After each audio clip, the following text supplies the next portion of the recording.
Ayan, good morning everyone. Dito ako sa aking trabaho. Pero I'm not feeling well. Masakit yung tila ko guys. Hindi ko alam kung bakit.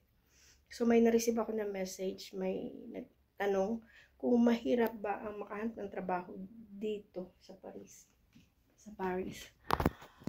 So hindi pare-pareho kasi guys. Kasi for me, for my experience, hindi naman ako nahirapan. And ngayon nga, ang daming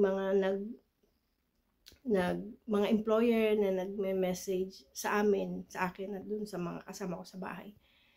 And yun, ibinibigay namin sa mga padating kasi maraming mga parating dito sa 16, sabi ng agent. And yun, sa bahay sila magi-stay.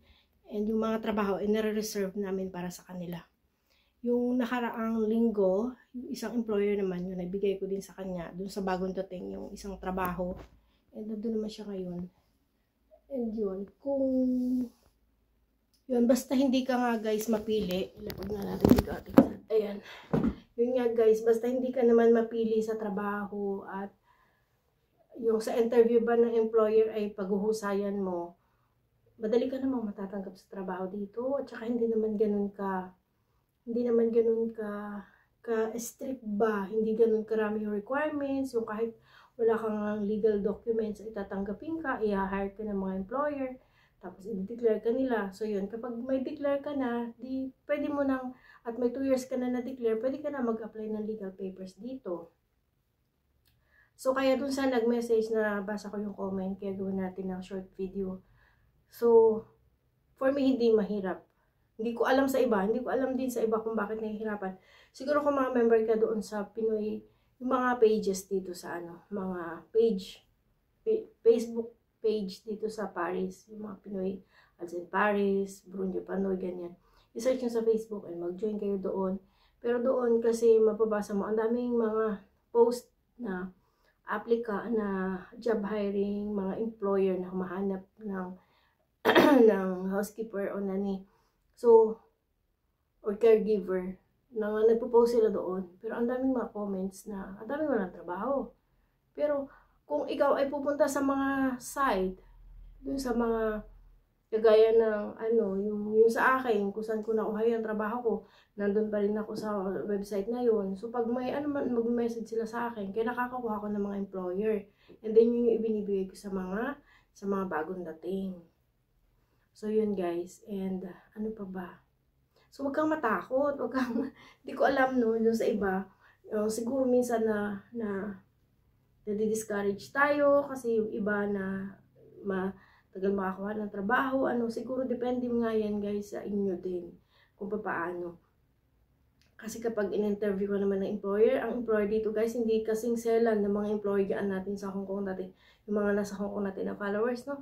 Sa Hong Kong, di ba? Medyo masiselan pa yung mga Chinese. Dito, hindi naman ganun. Basta gawin mo yung trabaho mo, malaya ka na gawin yung trabaho mo, binigay sa'yo ni employer yung instruction, isundan mo lang yun, i-follow mo lang yung instruction na binigay nila sa'yo.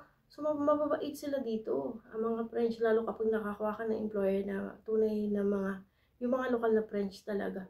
Kasi yung mga employer ko, sila sila talaga, mga local na French. Napakababait nila guys. Dito sa akin, dito sa bahay, laki-laki ng bahay dito.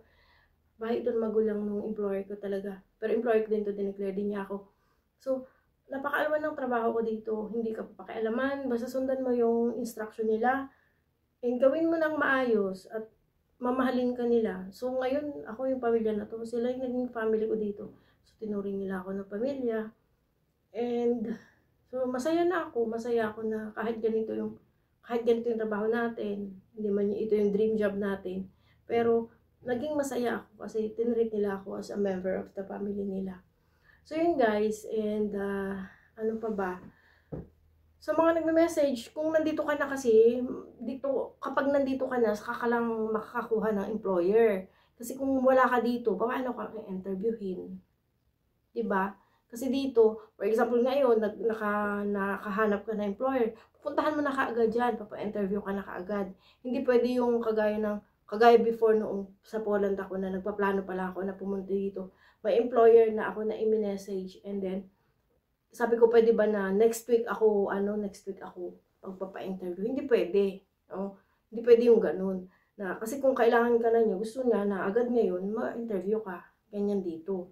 Kaya kung ikaw ay wala pa dito, medyo mahihirapan ka na humanap ng trabaho. Unless siguro na recommended ka. Kagaya ng mga dumating sa akin dito na inire-recommend ko na sila.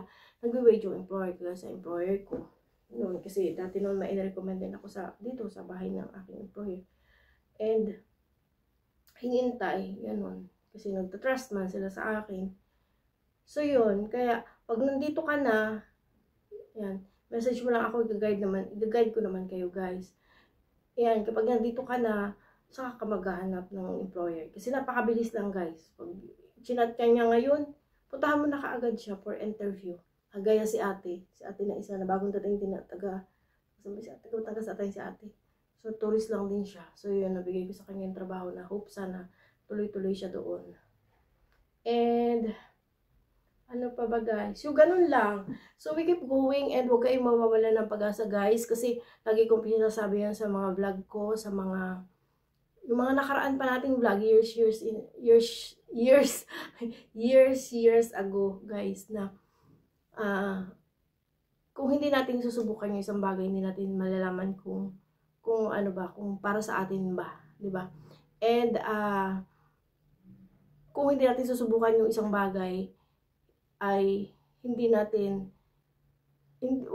tayo makakaalis kung anong situation natin. Pero kung gusto mo talaga na mabago yung buhay natin, subukan mo. Huwag kang mawalan ng, alam mo, yung determine ka na gawin yung isang bagay. Kagaya nung sa akin na, nung nasa Hong Kong ako, parang lagi ko iniisip, dito na lang ba ako? Yung parang sa pagtanda ko, dito na lang ba ako? Yung sa apat na sulok nung bahay ng amo ko, doon na lang ba ako na yung sweldo ko is ganun na lang ba? Hindi, parang hindi ka mag-grow. Tsaka, di ba, kapag katulong tayo kasi, parang yung ating isip is parang nandun lang nakapuko sa pagiging katulong natin, hanggang sa nadidepress na tayo. Kasi hindi naman lahat ng katulong sa Hong Kong, napakarami dyan na graduate, di ba, ng mga degree holder dyan, mga professional na nag-helper. Kasi nga, mahina naman, konti lang talaga yung sweldo sa Pilipinas. So, kung nandun lang kasi tayo, yung sa Hong Kong kasi na-experience ko doon na parang doon lang ako, hindi ako mag-grow, hindi, alam mo yung madadown ka palagi, parang yung isip mo, nakastuck na lang doon na hindi na ano yung utak mo ba, yung isip mo na, parang hindi ka mag-grow, ganyan, no?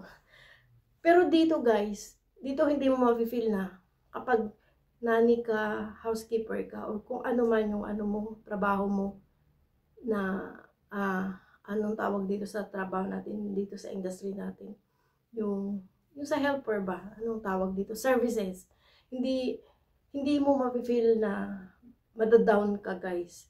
Oo, dito very walang discrimination. Mag-grow ka kasi may sarili kang bahay, yung magre-rent, kumbaga hindi